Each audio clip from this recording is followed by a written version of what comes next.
নবীর নিয়ত কি খারাপ নাকি ভালো? ভালো।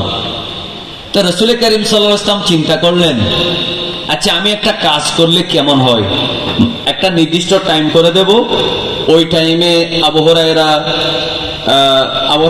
তো মদিনায় ইসলাম ধর্ম গ্রহণ করেছেন, বেলাল হাবশি, সোহাইব রুমি, খুবাইব, খাব্বাব, এই ধরনের গরিব মানুষ যেগুলো, তাদেরকে বলে দেব তোমরা এই টাইমে আসবা না, এই টাইমে মক্কার বড় বড় লিডার গুলো আমার কথা শুনবে, আমার ওয়াজ শুনবে, তাহলে তারা সহজে মুসলমান হয়ে যাবে।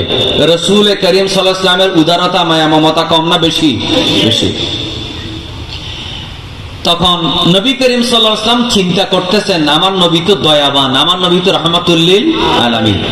তখন কি করবেন এখনো বলেন নাই, বলবেন, চিন্তা করতেছেন, প্ল্যান করছেন।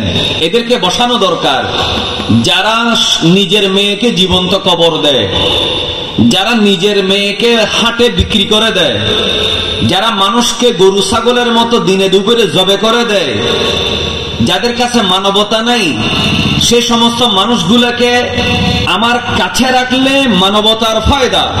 সুবহানাল্লাহ বলেন। তো এই চিন্তা করে নবীজি উদার মন নিয়ে চিন্তা করলেন, কিছুদিনের জন্য এদেরকে একটু দূরে রাখবো, এদেরকে কাছে বসাবো, এরা ওই মজলিসে থাকবে না। চিন্তা করতেছেন, এখনো বলেন নেই।